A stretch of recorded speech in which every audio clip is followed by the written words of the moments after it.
Good morning, guys. I'm Katie from It's a Creek Farm, and it has been a bit since you guys have seen a current video of our farm and our high tunnel. So I thought, since I am headed down to go harvest tomatoes and vegetables right now, I would bring you and show you what is going on.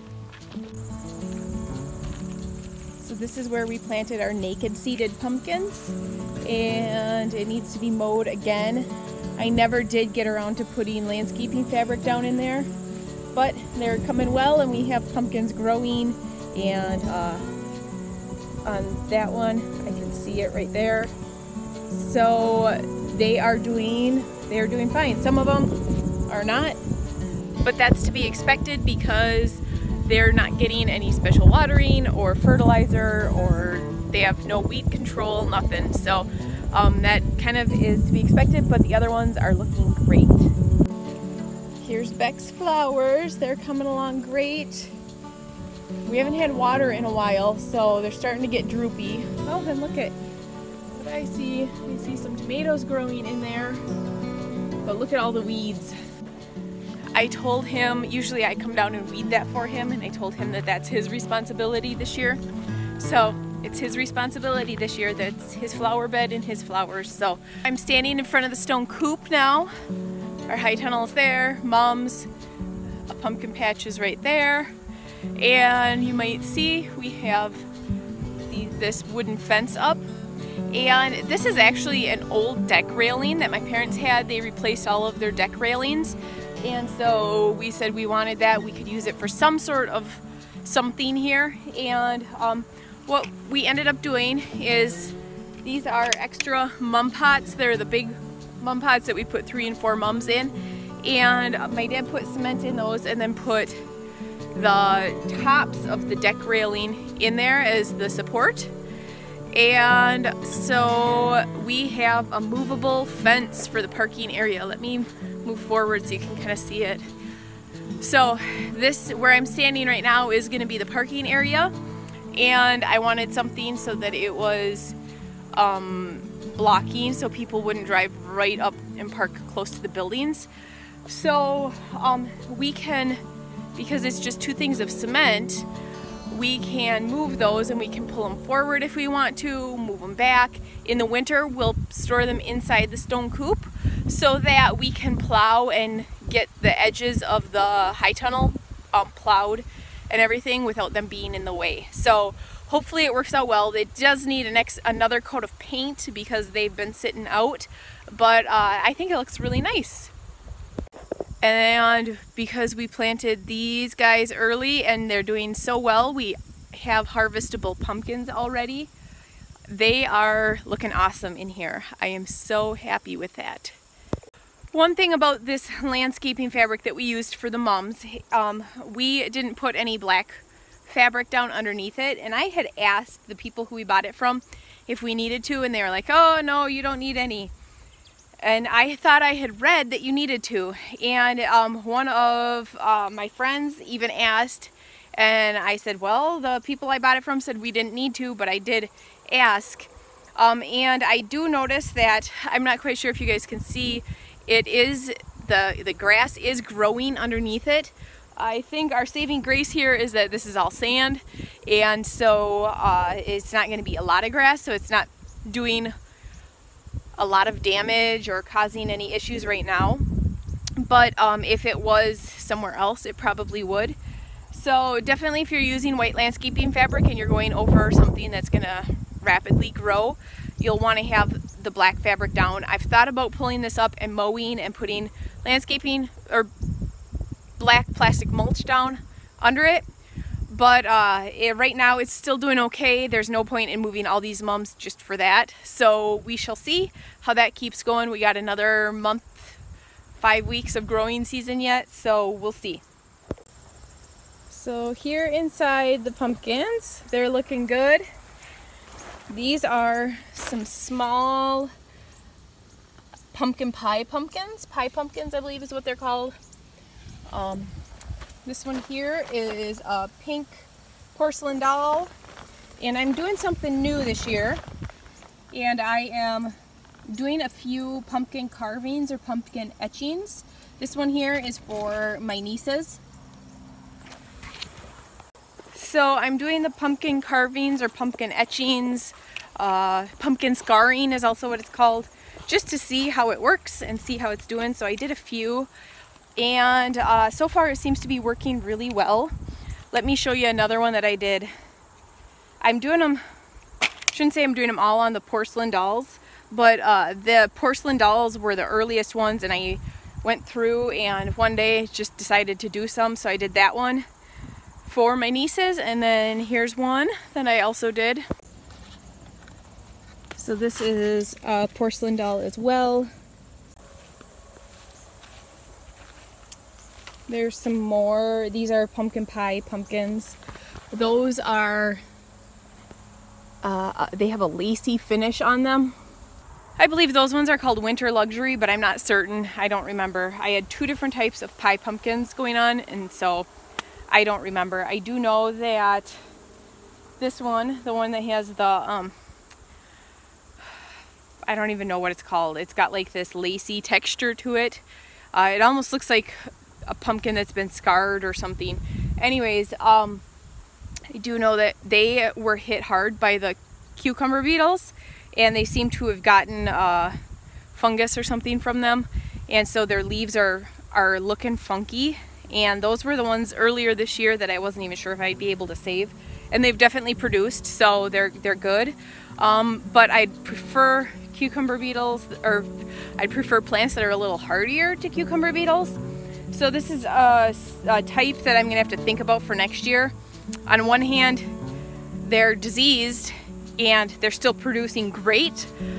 On the other hand, I want one that isn't going to get that bacteria that the cucumber beetles spread. So I'm not quite sure on those. I'll think about it this winter and this fall, and see how, I guess we'll look and see how many it actually produced for how many plants I planted. I'd have to go back and look at my notes and everything for how many I planted and see how many I produced. This field is going to be rested next year, so that will help with the cucumber beetles, I think. Well, we'll do a whole nother video on why I think the cucumber beetles are here and the issues that we're having with them. But yeah, I will cross that bridge later in the season. I'm just kind of making this note for, I'm thinking out loud here. I don't like it. So we'll see.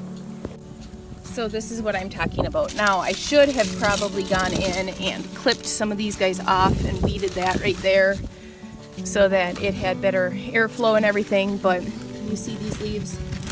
I believe that's the bacteria from the cucumber beetles. So I might, if it doesn't rain here in a minute, I might come out with pruners and prune those off just to get those guys off. So I love that we're to the point where I can look in and I can see pumpkins that are very close. And that one there, I bet is about a good 40 to 50 pounds already. It's massive. That's a one too many. That one is also massive.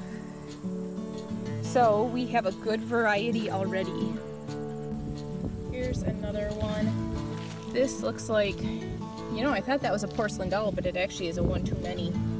And I carved welcome in. And so then as the pumpkin ripens, these will turn a darker brown. When you carve it, underneath the skin, the juice will come up. And so that's what a lot of like that stuff is, but that'll wash off. So what you're left with is where you actually cut into the skin, and that'll turn a brown, and it'll form like a bigger scab even as the pumpkin grows. And then as it ripens, this part here where it's like yellowy will be white, and that part will be red, and then you'll have the brown scarring on top of it. Over here, this is that area that I was talking about that got hit hard by the cucumber beetles. So the ones in the center are pretty hardy. Those are mini warts and porcelain dolls along in the center. And on both sides of those were miscellaneous type pumpkins. And So you can see here the bacteria wilt that we have. Now, it might not all be bacteria wilt. It might be we're nearing the end of their life cycle and the plants are almost done. Because if you look at this, we got some of those here all mixed in here and they are looking really nice.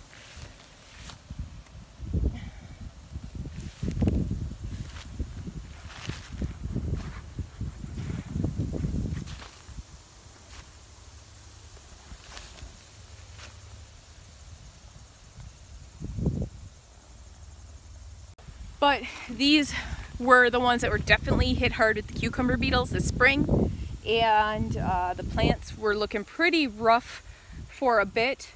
So I'm thinking it has something to do with that, the bacteria that the cucumber beetles transmit to the plants. They're still producing, they're still looking great. The fruit on them is still looking great. So I'm not worrying about it this year, but next year I do want to be more efficient and be ahead of the cucumber beetles. So we definitely need to work on that for next year. So here in the high tunnel, this is kind of like my sanctuary. We had a chipmunk in here the other day, and I noticed it was eating some fruit, eating some tomatoes, and it had a red one and a green one. So we are in here harvesting twice a day. I usually want to keep as many in all day as possible because the sunlight will help them ripen faster. But if there's any that have ripened in the evening, I come and do it.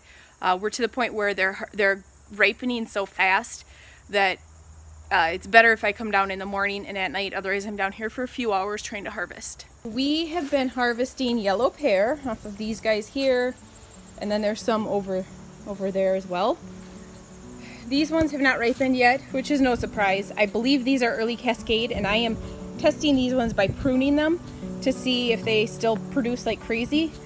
I didn't prune them until these guys here had already kind of grown, but I started pruning after that, and we do have some fruit that have grown after I started pruning them. These are the Amish paste. These are brandywines, so I'll harvest like that one and that one and that one and the ones back there. Brandywine, so there's a few in there as well. And then this is the early Cascade bed, and it is hard to harvest. I don't know if I'm going to do early Cascade. They produce really well, but I don't know if next year I want to deal with this. So I either have to figure out how to prune them and control them, or I have to not do them. Green peppers, and the Cascades are moving over into the green peppers, but we are getting a few green peppers every few days. The cucumbers here are looking great. We're getting probably a cucumber a day off of these plants. Zucchini, and I am, I forgot to show you guys this, but in my more previous video of the high tunnel here, I had said I'm giving up on trellising them.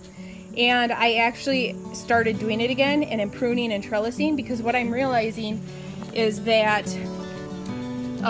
the bigger the plants are getting, the harder it is for them to be pollinated. And this guy, I don't like that in there. So everything else, but I can't get it out because it goes through from the other side. So everything else is out on the edges, and I am pruning and pruning, and they are growing like crazy. So you can see I was down here yesterday pruning, and look at all of the shoots already. Those weren't there. So we are doing really well in the zucchini department. There's more. And then these are the canning cucumbers, or pickling cucumbers. And I should probably pick that one. And I've started trellising those ones too. Here's the second bed of peppers. This guy is getting closer to being done here. And there's peppers galore everywhere in here. Not sure if you can see all those. And then over here, these are the beefsteak tomatoes. And those ones, I'm gonna pick those today. And then the next row, we have cherry tomatoes. And these were cherry as well. And I was showing Beck this the other day. So this tomato plant here had some really nice looking tomatoes on it, and when I was pruning it, I accidentally pruned off the top. And if you notice, it literally stopped growing. So everything else is higher than me. Let's see, it's at least 6 foot. That one's probably 7 foot tall. And this guy's still about 2 or 3 feet tall. So this is why you don't want to cut the tops of your tomato plants. Now, just in the last few days, we do have some suckers growing here, but it's been weeks since it's been like this. This is the Brad's Atomic Grape there, and Barry's Crazy Cherry. Barry's Crazy Cherry are my new favorite tomato. They are so sweet and good. The acidity isn't strong in them. So I absolutely love those. I'm gonna grow those again next year. Brad's Atomic Grape, we still like. I don't know though if I'm gonna grow them next year, just because the Barry's Crazy Cherry produces so much more, and we don't have many this year that are actually like cherry size. So I don't know. That's something I need to think about this year. But Brad's Atomic Grape are finally starting to ripen, and Barry's Crazy Cherry, I'm getting a handful every day, and thousands more to go. And then over here, these are our bush beans. We got lots of beans that I need to pick this morning. The bush beans I was planning on keeping all for the winter, but we're eating them as we harvest them. The telephone beans, which I need to trellis these. They're kind of overcrowding themselves. The telephone pole beans, I believe is what they're called, I was going to kind of eat fresh and harvest for the winter. And I just planted these at the end of June, beginning of July. So we're a lot later than everyone else. I figure we're in a high tunnel. Our season's gonna last a little bit longer. And then the super long ones are finally starting to actually get the flowers there. You can see them kind of everywhere, and they are getting beans on them. So those ones were for eating fresh, and the other ones were for freezing for the winter. So hopefully now that these ones are starting to produce, we can switch over to that. So it just has been one of those things where I thought, you know what, if my kids want to eat fresh veggies out of the garden, I'm just gonna let them. We can always buy frozen or whatever, buy from a farmer and freeze them if we have the time. So if they want to come down and help me pick and get their hands dirty and eat, more power to them. So here that's gonna be a bean. It's already, what, 4 inches long? 3 to 4 inches long right there. This little guy is like 1.5 inches. And so that is what they look like. So we're gonna let those grow till they are much longer. Man, look at those ants. Ugh. There we go. So I picked a good amount of beans. This should be enough to last us for a meal. Maybe 2, or maybe even 2 if I take and cut the leftovers up into like thirds for soups or something like that. So that's pretty impressive. There's tons more on the plants, and so I'm very excited about that. That is, I don't know, it just feels good. Kind of like when you're picking tons of peas, and we were picking gallons at a time, and it was nice. Even though we weren't able to freeze any, it was really nice to have for snacks, for fresh snacks in the fridge. We've really been eating a lot of the stuff that we're producing just as snacks and mixed in our meals. And so even though we aren't necessarily preserving it all, it is wonderful for our grocery bill, but it's also really healthy for us, so that's really nice.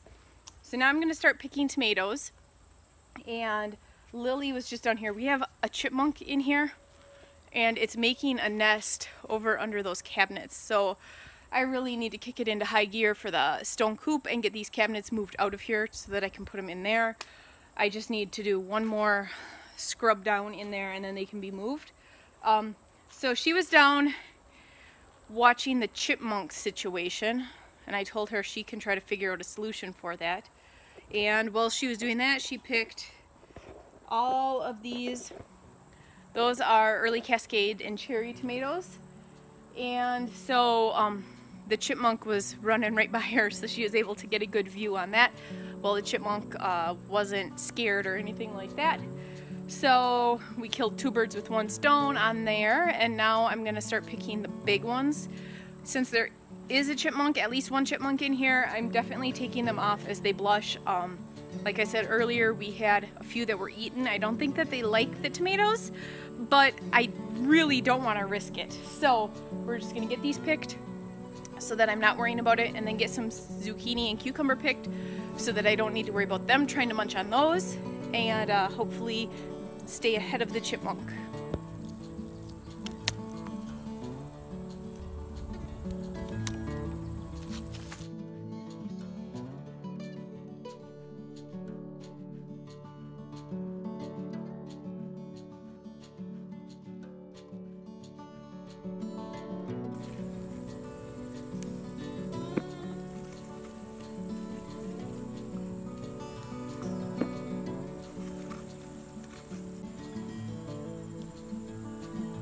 So next year, I'm definitely not repeating this for our tomato beds, because I thought, oh, it'll be fine, I'll have everything trellised, I'll be able to reach in easily. And I wasn't expecting the Berries Crazy Cherry to be quite so crazy, and I can't really get in there because it just kind of goes everywhere. But look at all those tomatoes. So next year, these guys will all be in 1 row, so that they're easy to pick and easy to trellis.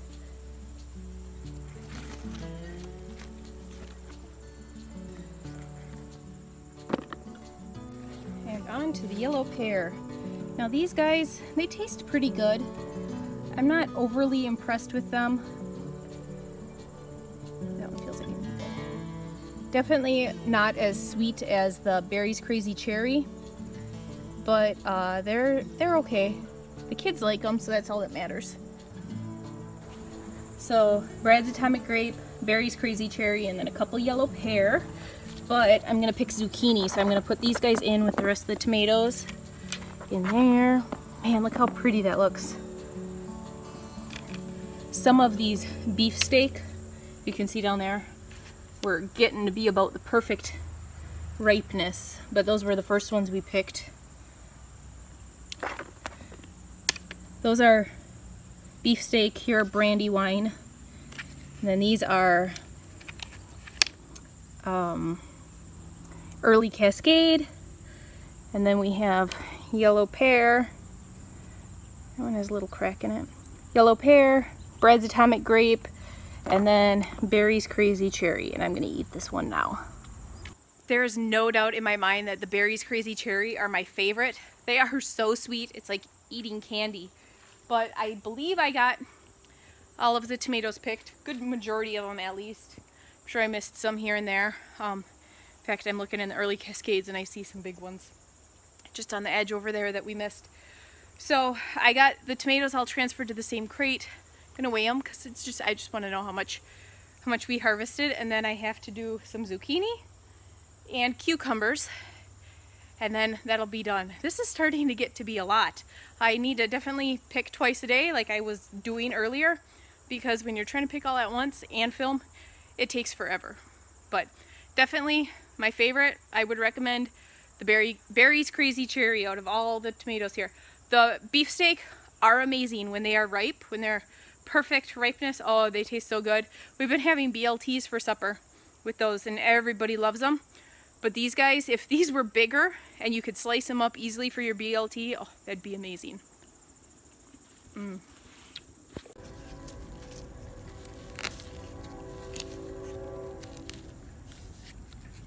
gonna cut this little guy. And this big one here, I think we'll make into zucchini bread. Or maybe zucchini muffins. That'd be a good breakfast. if I can get it out of here. Think it'll fit? Just barely. So you can see these plants in here. I obviously need to cut these weeds back, but they are not getting pollinated. The ones on the outside are, but this guy is on the inside. So what I'm gonna do, I'm gonna trim some of these leaves here, trim these unpollinated ones off and feed those to the goats. They like those. Give these to the goats and the ram. It's starting to rain. Hope we're not getting a big storm. And then I'm gonna trim these a little more because I don't want cucumber beetles to go in. There we go. So on the end there, I found that sometimes the cucumber beetles like to hide in there, and that's where you've pruned the leaves off. So I try, if I can reach them, to cut those much lower.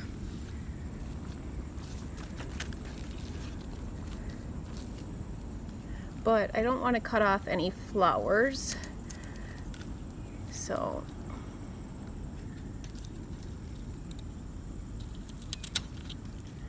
there's that one. Okay. So you can see that none of these zucchini on this plant are being pollinated. So I'm going to do a heavy prune so that they can get up higher, because I think that what's happening is the bees are getting kind of lazy because there's so many on the outside edge, they're not actually going in. So I'm going to prune this so that these ones, these babies here, are up closer to the top and easy to access.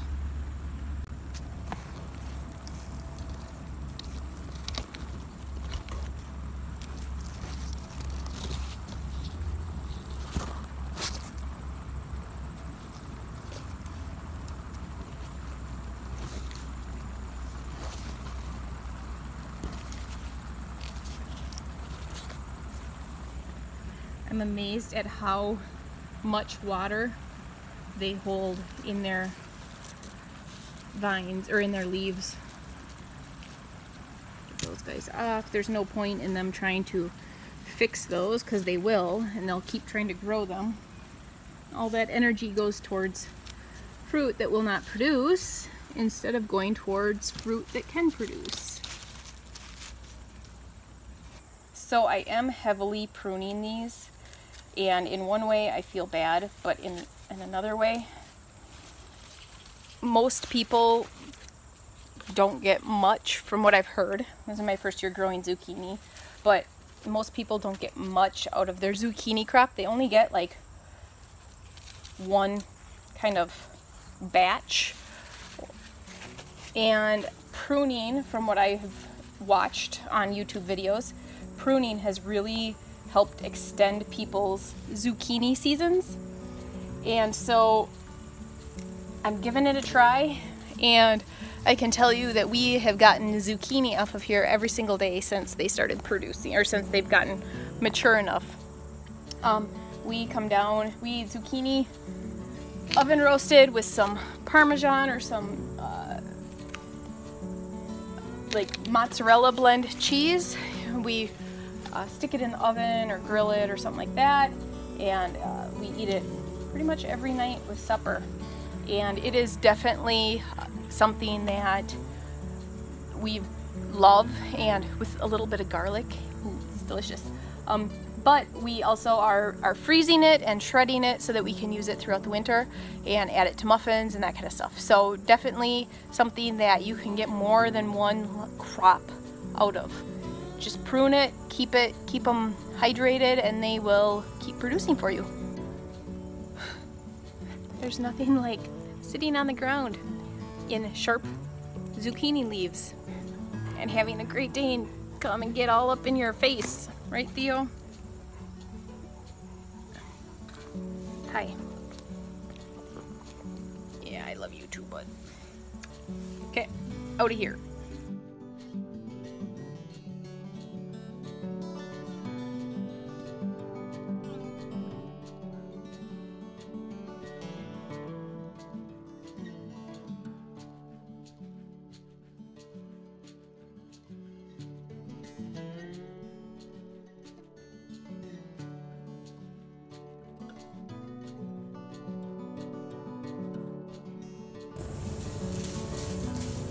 Lily came down to help me. She weed whipped all in that jungle beside the old peas, and now she's pulling out the pea plants for me. And while she's doing that, I pruned the zucchini and picked some zucchini. And now I'm gonna measure or weigh how many tomatoes I got. I don't have a clue. I'm guessing at least 20 pounds, but we will see. I brought the scale down here, and we'll leave it down here now so that we can, because we'll be starting to harvest pumpkins soon, and so we use this scale for pumpkins too. So hold on one second and let me try to get this beast up there. So we filled an entire one of these crates or baskets. Boy, is that on? Looks like it turned off.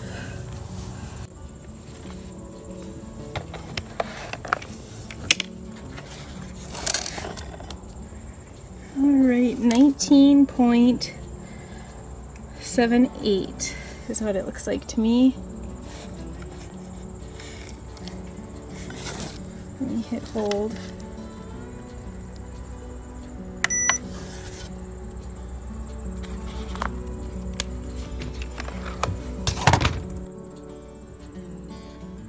So that is 20 pounds of tomatoes right there that we just harvested. And also makes a good lunch. Alright, so Lily and I got a lot of stuff done in the high tunnel today. I'm looking and I see more tomatoes that I need to pick. She's getting all of the pea stuff picked up and all of that done. So that's all cleaned up, and hopefully if we get the weeds along the back done and taken care of, it'll deter the chipmunks, and we have to come up with a good plan to get those out of here. But I'm going to pick these last few, and then that's it for today's video. Thanks for tuning in, guys, and we will see you next time.